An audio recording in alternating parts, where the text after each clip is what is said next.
an ironic media production. Visit us at ironickmedia.com. You should treat what goes into your brain the same way you treat what goes into your body. So be very careful about what you're listening to, what you're reading, what you're thinking. And there are ways to do that. Like, I don't watch the news anymore. I watched it once, I think, like last year, and I was like, oh my God. Yeah, exactly. Like, why did I do this? And it was insane. There's so much division in the world, and and it's all about the fear. There's so much stress, and people are addicted to that. And so be very careful about the emotions you want to be addicted to, because we do get addicted to our emotions. And I'd rather be addicted to love and joy and inspiration than I would to fear and self-doubt and hatred and all that crap.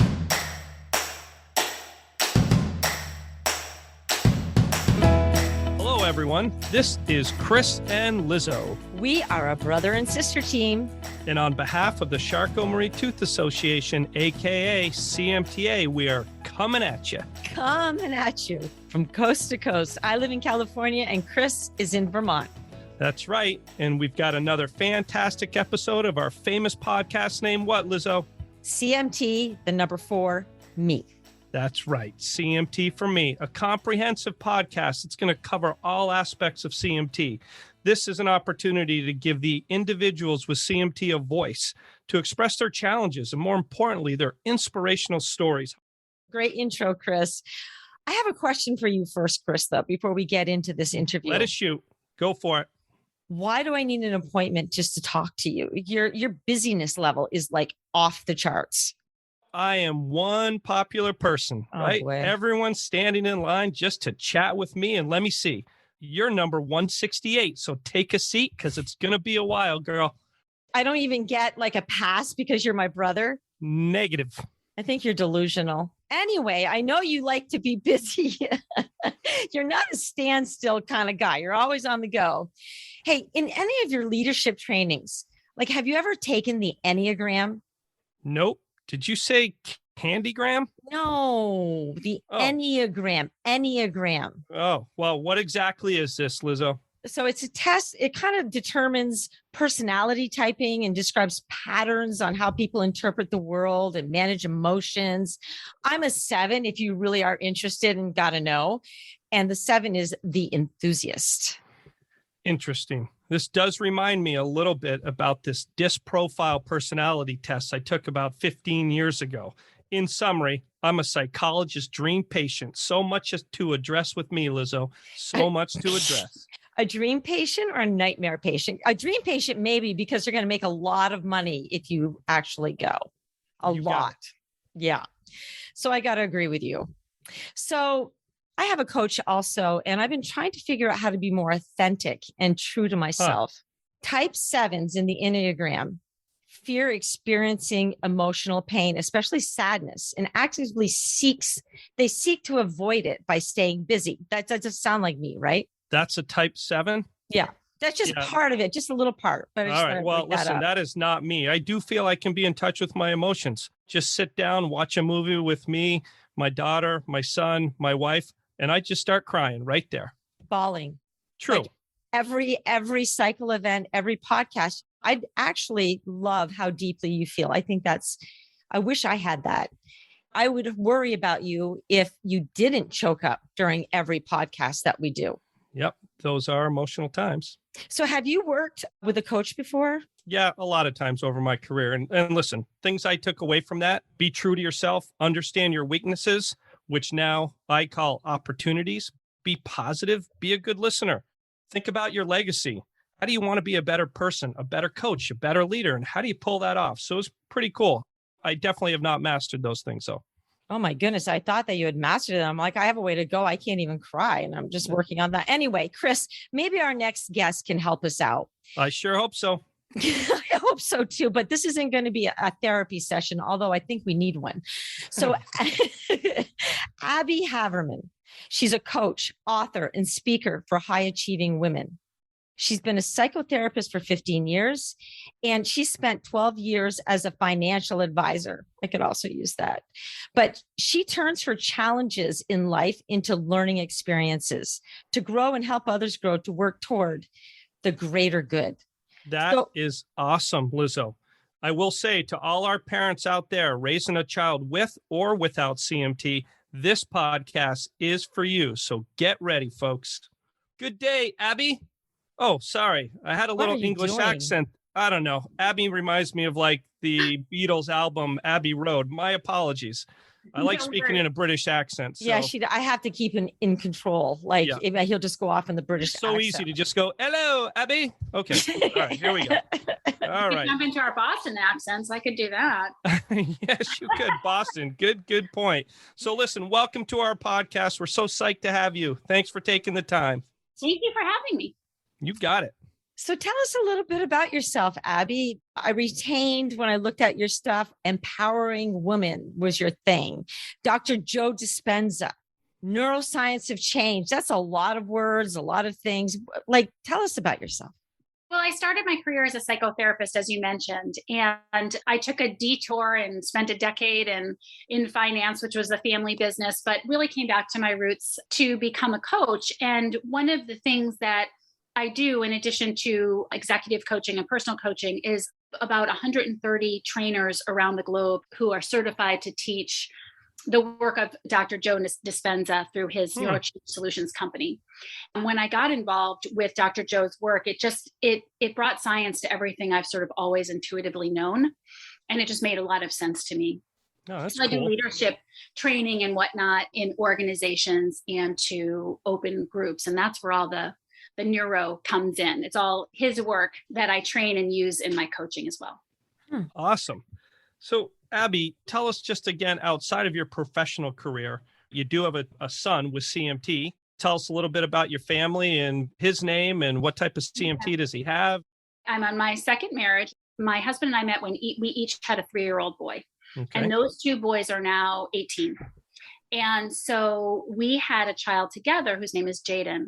And Jaden is 11 years old. He was diagnosed with CMT2A when he was 7 years old. There's no history of CMT in either of our families. So it was really kind of a shock and took us a while to notice, to figure out. And we're still in the depths of trying to treat and figure out what the next right step is, kind of constantly. And it's not easy. It really isn't. There's very little information. In fact, it's so funny because I was telling Elizabeth when I got on here, or maybe you were here too, Chris, but I literally just got off an ATV. We're on vacation. And I met this woman. We were doing a zip line and I met this woman and it was just our family and those two. And she looked at Jaden and she said her son is a toe walker and they have no idea what's wrong with him. One of the first symptoms, right? Same with Johan. Mm-hmm. Yeah, so bizarre. And she, of course, had never heard of CMT. It was the same thing. It may or may not be that, but it was the same thing. Like, even though CMT is 1 in 2,500 people, right? Like, no one knows what it is. Doctors don't know what it is. You can't find anybody that can help you. Right. So, and Abby, sometimes I think those statistics are so outdated. I mean, those were done in the 1970s. And I have a feeling it's even more prevalent, just people aren't getting diagnosed. And I know just to get Jaden diagnosed, you went through, it was awful, right? It was horrible. Could you, in a nutshell, could you tell us a little bit about that? I mean, I could talk about that for an hour. It was, if I wanted to go down that route. That's why I said in a nutshell. In a nutshell, Abby, in a nutshell. Just, your journey. I'm sure it's a similar story as a parent trying to identify or diagnose Jaden's symptoms, right? Tell us about it. It was one of these moments where I was walking to school with him and I was chugging along, walking. I remember my flip-flops were flapping. Come on, let's go. And he fell. And I turned around and I looked behind me and it was one of those like movie moments where everything stopped and I realized he was sort of loping next to me. And I realized that's what he does. He lopes. He always lopes. And this happens all the time. And I had just never seen it before because I was just in my automatic program of getting through the day and being a mom and getting him to school and don't be late and all of these things. And that really started us off. I went home and I said to my husband and to the older boys, he's been walking on the side of his foot for a long time. They were like, oh no, he just likes the attention, because we thought he was having growing pains and he likes us to rub his legs at night. And I said, no, I really think it's something. And that led us down a rabbit hole of doctor's appointments, which really led nowhere because no one knows anything.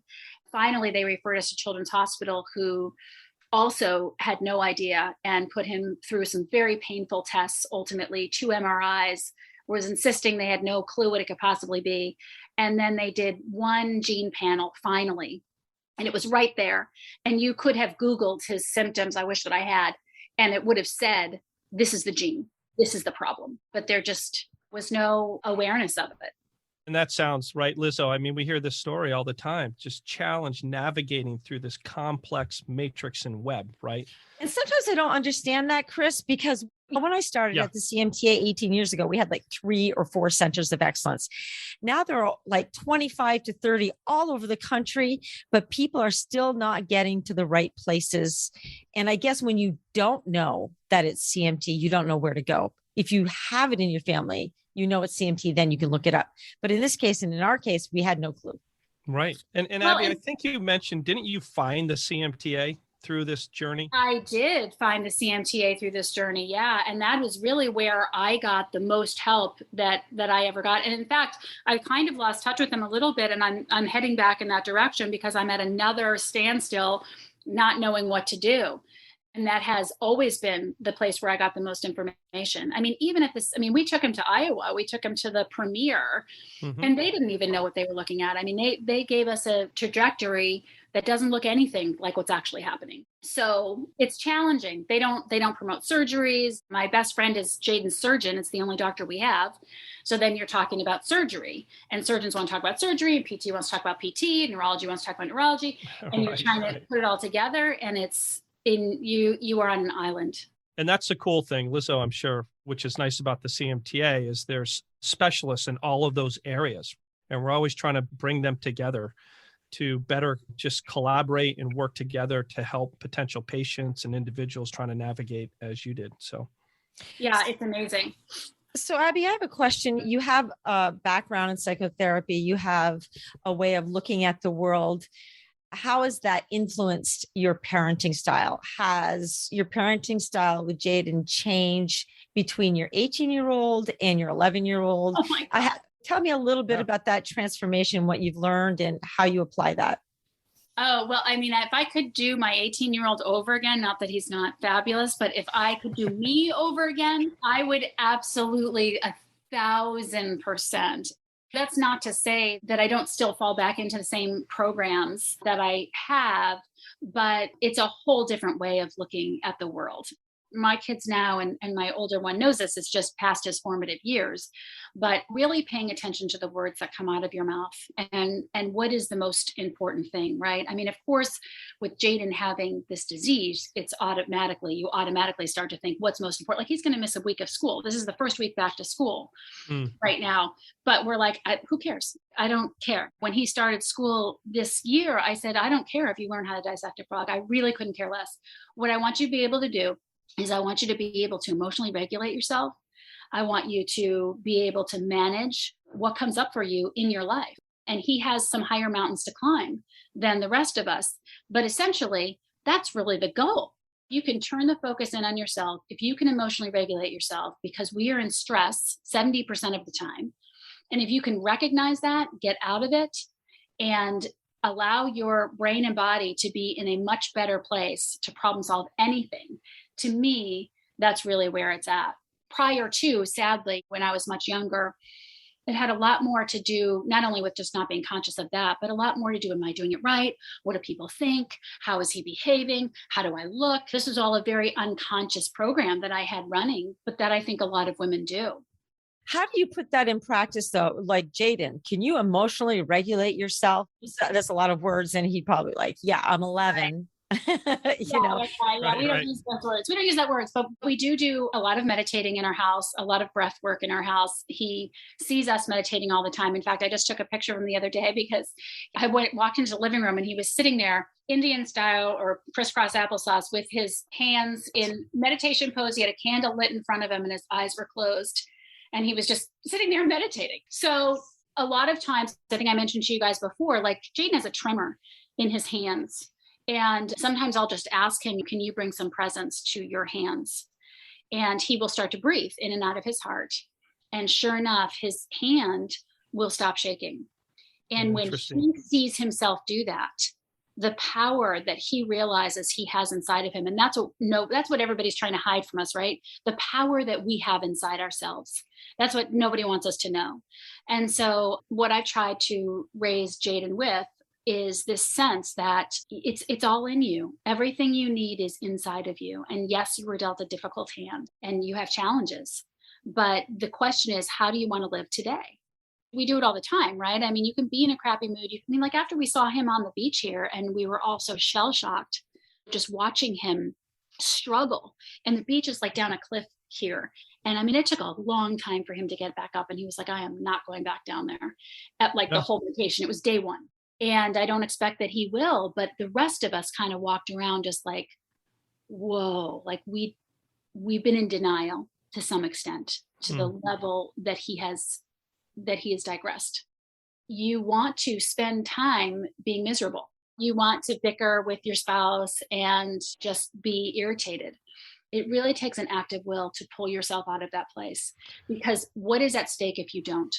So you just stated a very interesting thing, and I want to go back a little bit in time in terms of your approach today and kind of how you got there. And I always come back to, okay, so as you're trying to navigate and you get this diagnosis, right? And this is completely new. How did you respond when you found out that Jaden has CMT? Was that an easy thing for you, or were you in a totally different state of mind and you've built yourself into this type of role model or the way you think about CMT and Jaden in a different way today than at that time when you received that diagnosis? Oh, yeah. So when I received the diagnosis, I got in bed with my box of tissues and my phone to argue with insurance agencies and my Netflix remote. Right. And I stayed there for probably 3 weeks. Really dark place. Yeah, very, very dark place. When they gave me the diagnosis, they said, there's nothing that can be done. We'll see him in 6 months and we'll just document how bad he gets every year. Yeah. And that's gotta be tough, right? Yeah. And that gives you no sense of hope. Nothing.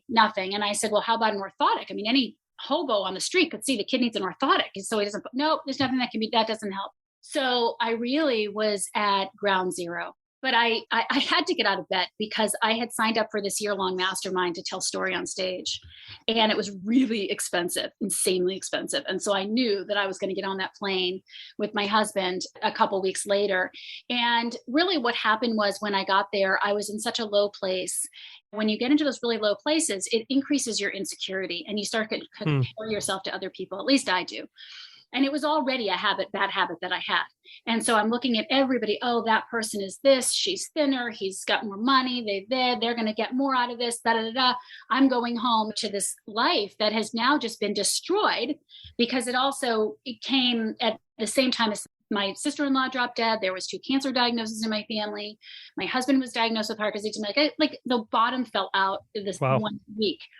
And what happened was through this thing that I did, I had this moment where I was able to see myself through other people's eyes in this circle of people. We were all getting up and giving presentations. And it was just this surreal moment when I realized that they saw me the same way I saw them, which was like full of potential and amazing and all of this stuff. And I just had this moment where I thought, if I can't get out of my own way, how am I going to be a role model for Jaden? Because like I said, he has mountains much higher to climb. And if I can't do me, how am I going to tell him, oh, you got to go do this? So it really was that point that I changed and that I began to look into all different kinds of stuff and really made a decision to be a different person. That's really impressive. Eh, Lizzo? It is. So is that when all the psychology started, or you've been doing this for 15 years? So you had already started on your journey or a long time ago? Well, so what had happened was I had been a psychotherapist for over a decade. Then I went into my husband's business, and I was in my husband's business, which was finance at this time. Okay.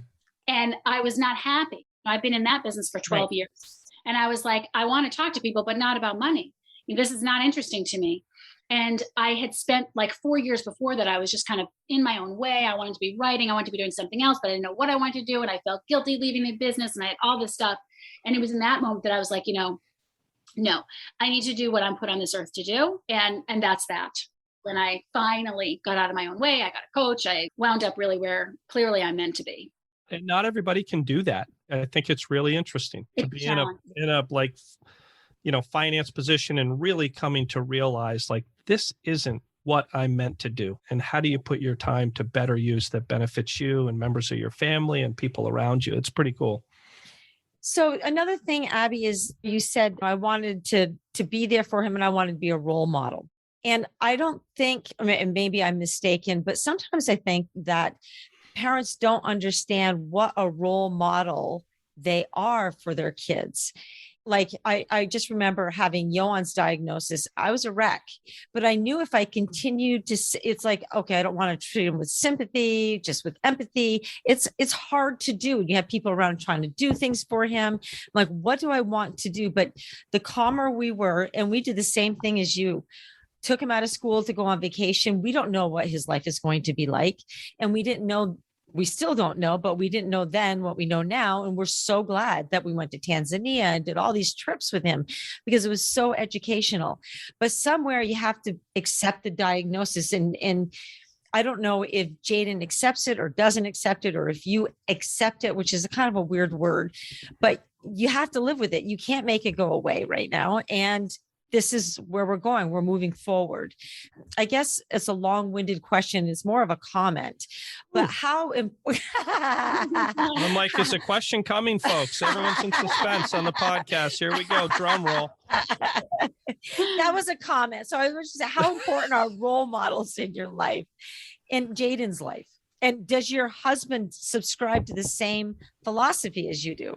Oh, yeah. Yeah, for sure. I mean, there's a lot of conversations in our house around who are you going to be today? How are you going to react? If something tough happens for Jaden or for any of us, and we all know that whoever is sitting there spiraling, it's their choice to do that. And we know that it's our choice to do that. And that doesn't mean that we don't take time to be sad, because sometimes that just happens. But the question is, how long are you going to stay there? Jaden really does a pretty good job. He'll say, I'll ask him, well, how did you feel like you handled that? And he can say, I'm really proud of myself that I didn't get really upset, or I'm really like, he really got upset the other day randomly. It was so bizarre. We were playing a game and he has this walking stick that he absolutely loves. And my older son teased him, and I don't know, something just went off in him, and he stood up and he took that walking stick and he broke it over his knee. It was already had been broken, and my husband had just fixed it. And then he was so upset. And so when we were talking about it later, because it never makes sense to talk to kids when they're in the middle of that, right? You have to wait until they calm down. And I said, well, what do you think you did well there? What are you upset about? And he said, well, I'm glad that I went to the bathroom and took some time for myself. And then he started crying. I'm just so upset that I broke my stick. And I wish that I had gone straight to the bathroom and not done that. And so that's just one of the things that I've learned, is that it's so important to help them review their own behavior. With my older son, I was very much like, no, you should do this or you should do that. And even today, when we went on these zip lines, we went on really high zip lines and there was some hiking involved. And Jaden said to me on the way, do I have to do the zip lines? And normally I would be like, oh, it's going to be great. You're going to love it. And I said, you don't have to do anything that you don't want to do, but just think about it. I know you're nervous about the hike, but the zip lines may be worth it. And he decided to do the hike himself. He had the choice of sitting out all of it, sitting out some of it. He decided he didn't want to miss 3 of the zip lines, so he was going to do the hike. And he's thrilled with himself. And that is an experience that I would have probably taken away from my other child by making the decision for him. Yeah, that is cool. Just listening to you talk, one thing I feel is so important. It sounds like you guys have that type of environment where you can speak and feel free to talk about your feelings. And I know a lot of families that they won't speak about their emotions and they hold things inside. I just feel it's so much more healthier to talk about how you're feeling and have that environment where you can speak freely. And I'm sure that that's just a great gift that you've given your family. You know? I think it's tough with the diagnosis too, because I think a lot of people feel like they don't want to talk about it. They don't know if they should let their kids know what's happening. I know of families who've never told their kids what's happening. And I certainly have those thoughts too. Yeah. But after when we were on the beach and all my older boys and my husband, and no one was really talking about it, but it was clear that that's what was happening. And Jaden went upstairs and he said, he's not going outside again. And I went up, everybody tried to get him out. And I said to him, he said he was mad that there was no swim up pool. That was really the problem. And I said, I know that's crushing because I know how much the swim up pool is very important to him. I said, but I want you to know that we all saw how hard it was for you on the beach. And I can't even imagine what that's like for you because it took us all aback. And so let's just say what's really happening here. Mm-hmm. And he said, okay, give me 20 minutes and I'll come outside. Yeah. Wow. Yeah. That's pretty great. Amazing. So I have also another question. I'm going to jump in front of you, Lizzo, because your question took like 4 minutes to ask. So I'm up now. Okay. But there's a few words, Abby, that you've said. One of which was, I think about guilt. And you said something I wrote down was, I think you made a reference like you have to unmemorize guilt. Yeah. And so talk to us and our listeners a little bit about that, because I'm sure parents go through that. Oh, I'm guilty. Oh, I gave this to my child, or I could have done a better job, or why didn't I get this diagnosis quicker, and da, da, da, da, da, da, da. And you can totally go to that place multiple times. Yeah. So this is something that I learned from Dr. Joe and that we teach in corporations and whatnot. And it's just basic neuroscience that your brain is an artifact of everything that you have ever experienced in your life. Every person, place, thing that you have ever done is stored in your brain. And because you have had an experience with every single one of those people, places, and things, you have an emotion associated with it. And so what happens when we have this emotion over and over again, and we start to think about what happened, and then we have an emotion that now makes us feel the way we were thinking, and we're thinking the way we're feeling. And this is happening over and over and over again. And our body gets very conditioned, but it's getting conditioned to the past. It's getting conditioned to how something felt before. And so we begin to anticipate future events with the emotions of the past. And we begin to, we memorize these emotions, right? So guilt is a biggie for women, I think, in general, probably for everybody, but not me, by the way. Yeah. Clearly, with how much skiing and off gallivanting. I'm just kidding. All right, let me not distract you. Go ahead. So really, when we wake up and we start to remember all of the things that's going on in our life, we begin to feel the emotion associated with those things. And so for me, I wake up in the morning and I think about Jaden, and I think about how stressful my pregnancy was and why this is happening. And immediately my body is like flooded with guilt, and I am feeling this emotion. And so if I take that emotion into my day, it's going to color the actions that I take. It's going to color the decisions that I make. It's going to color the behaviors that I have, which is going to determine the experience I have that day. Mm-hmm. Right.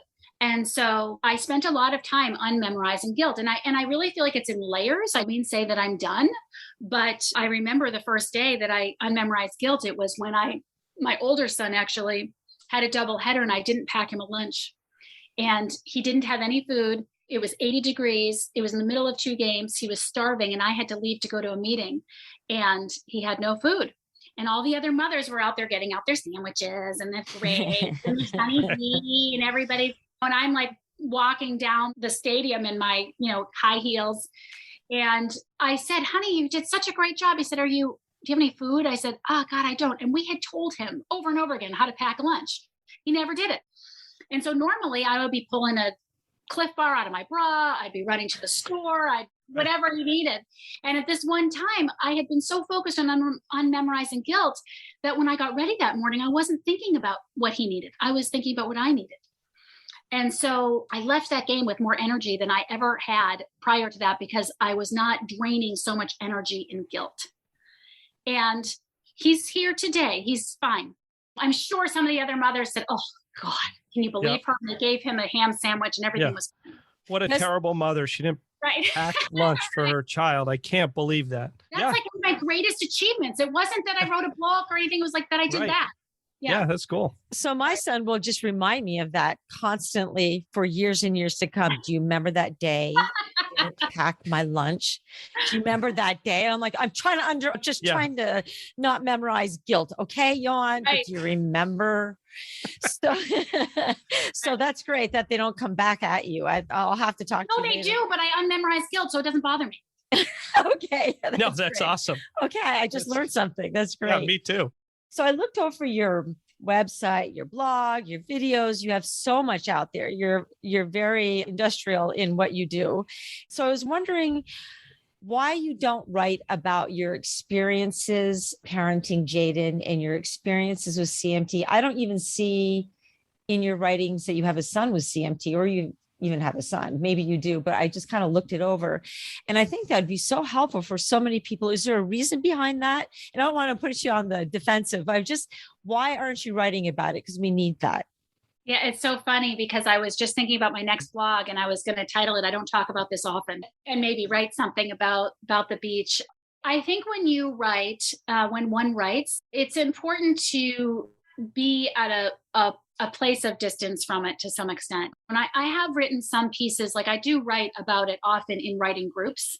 I think I actually put something up on Medium that was about Jaden, but one of the things I never want to do is make my audience feel bad and take on an emotional burden of someone else. So I write about things when I feel like I have, or I put things out when I feel like I have enough distance in them that there's some wisdom to it. I'm not so attached to it emotionally.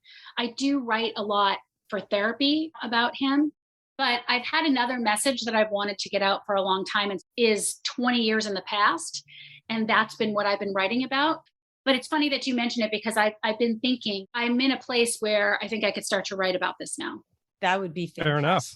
You could help so many people with that, because I like the way you think and I like the way you reflect and have communication with your kids. Thank you. Yeah. We're going to look forward to that. Abby. Yeah. Now we're going to hold you to it. Hey, you also made a reference to two words, and I'm curious, you made a reference to bad habits. So from your perspective as a mother bringing up an individual with CMT, a son with CMT, what would be some of those bad habits? As a mother? Yeah, as a parent. I mean, there's so many. Here we go. Let's go. I mean, well, guilt is a bad habit. Beating yourself up is a bad habit. It's really, really big. I know that it's really a favorite pastime of a lot of women. I think I even wrote that in one of my blogs. Like, I know you still love to beat yourself with a stick, but really the best way to love someone else is to love yourself first. I was just writing a piece about this actually in a group, and it was like, I love you, but I love me more. And I really think if everybody had that way of being in the world, it would be a much better world to live in, because we act out a lot of things that really comes from our own self-criticism and our own self-hatred and our own mishigas, as we would say in the Jewish religion. Really, when I talk about bad habits, for me, I could tell you that I eat too much sugar, of course, I eat all that stuff, but that's not really what matters to me. The bad habits that matter to me are the ones that emotionally impact myself and my family. And so when I am going unconscious and I am in a state of stress around whatever it is, you see Jay at the beach and all of a sudden you're like, oh my God, what's going to happen? Is he going to be in a wheelchair? What is he ever going to be able to be independent? What if he can't have children? What if it's going to happen?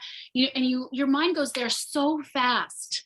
And to stay in that place, which is really what most people do because they don't know that they have a choice to go somewhere else, is a really bad habit. Because then I do, what I did yesterday, to be honest. I was like, I got to get out of this restaurant. I can't, this is taking way too long. Oh my God. And my husband's like, relax. The kids are fine. And why don't we just have a nice time? And that's when I was like, oh my God, I'm in this state of stress. I'm in this automatic pilot and I've got to just settle myself down. So that's a really bad habit. Beating yourself up, as I mentioned before, is a really, really bad habit. And I think it's one that I don't even know anybody that doesn't do it. And it's so dysfunctional. And some people have a pride about it. Some people think that's a great thing to do. It's a horrible thing to do. It's really horrible. And it's a horrible example to set for your kids as well. And it's something that I have to work on a lot to not do. Good. That's a really good overview. And like you said, there's got to be hundreds of bad habits, but it's recognizing those habits and that you do have a choice to do something different. Yeah. You slide down and you pick yourself back up and you remember. And I mean, it's not like you walk around and you're this perfect person. It's like you have to work through these things every single day, but you know you have a choice to feel differently and to be different. Exactly. And it's really, I'm not saying it's easy. It's really hard, especially when you have a kid that has a really, really big problem. I mean, I was talking to a friend the other day. It's like, this is not a small problem. Jaden is not one of those kids that has a light CMT case. But, another habit that I think is really common is going into the future and being anxious about that or feeling guilty about things that happened in the past. And so really being present and staying present and saying something like, in this moment, all is well. In this moment, everything's fine. And if I can subscribe to that instead of jumping into the habit of what's going to happen and, oh my God, and blah, blah, blah. Well, I've just changed not only my whole day, but I can tell you everybody in my family's day, because the saying is, if mama ain't happy, nobody's happy, is not for no reason. Like that is not a made up thing, right? We all know that. Right. Yeah. Abby, I know that we ask everyone to listen to a podcast or two before coming on the show. I know that you had a conversation, you listened to Emily and Aaron, and I know you talked with them a little bit. What came out of that for you, talking with those two young women? Man, and I talked to another young woman with them, Riley.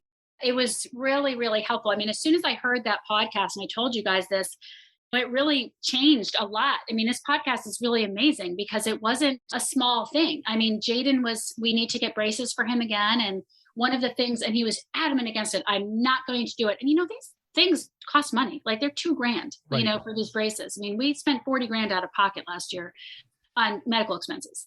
So it's not a small deal. And he's refusing to wear them. And I'm listening to these girls, and one of them said, when I finally succumbed to using the things that helped me, my life got a lot easier.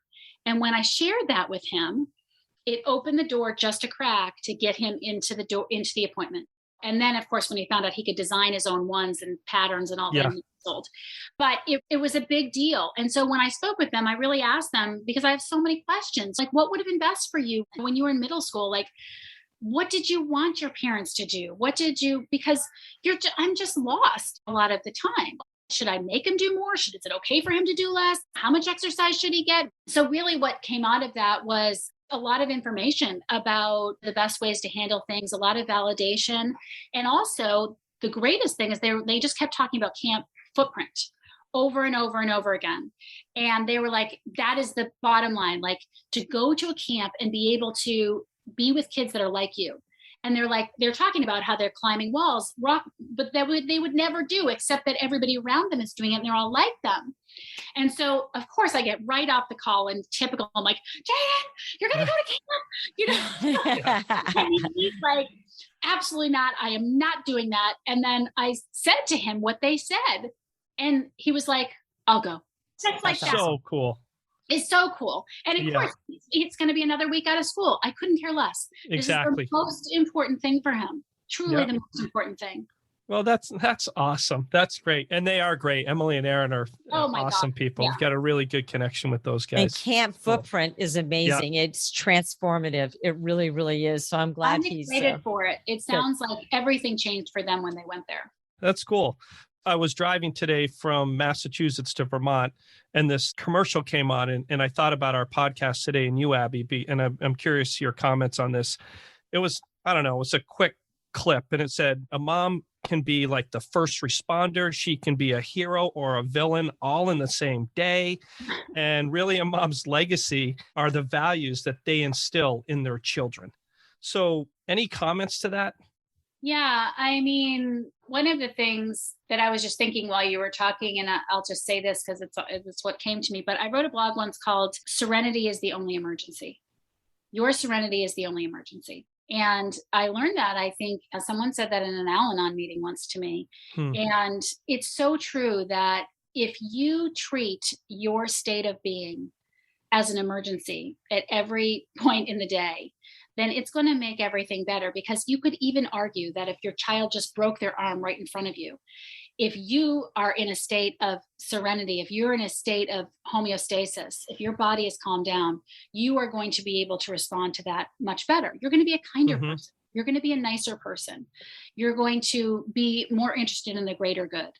And so I do again think that like one of my primary values that I want my kids to understand is that taking care of themselves first, not from a sense of like selfishness, but from a sense of, am I in the right frame of mind right now so that I can respond to whatever's happening in my environment in a reasonable way, so I can be kind, so I can be my best self in this situation, whatever it is a huge value. At least I think it preempts every other important value. I know that's going to get misunderstood and people are like, oh, she's so selfish and all she can't, you know, and I'm just like, oh my God, like that is not, it's the opposite of that. It is the opposite of that.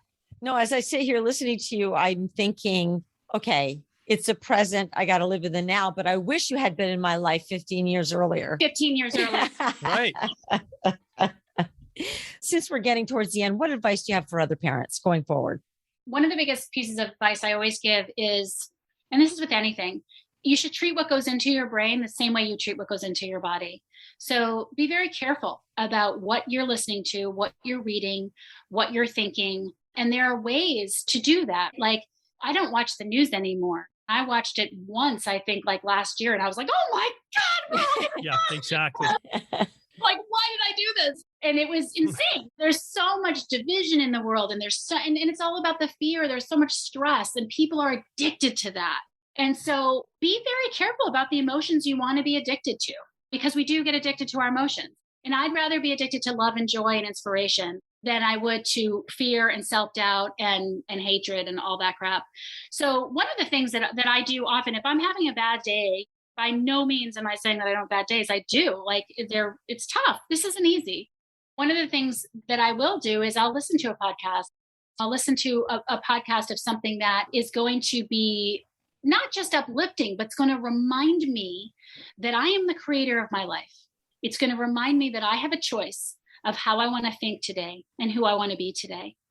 When things are bad, I'll wake up in the morning and I'll put on like dance music. And every time I'm doing that, I'm like, why do I not do this every day?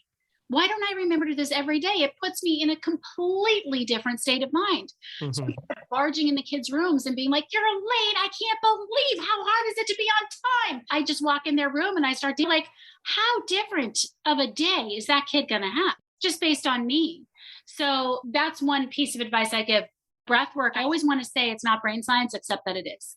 Literally breathing in and out of your heart, focusing on gratitude, focusing on appreciation, focusing on a fond memory for 60 seconds, a minute, 2 minutes, 5 minutes. You can physiologically change your brain and body, literally. And we can see it with your heart rhythms.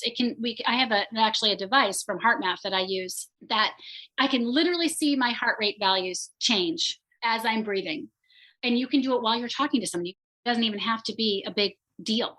Meditating is huge. Get on that app, that Insight Timer app. They have every type of meditation you could ever want. Music, guided, 5 minutes, an hour.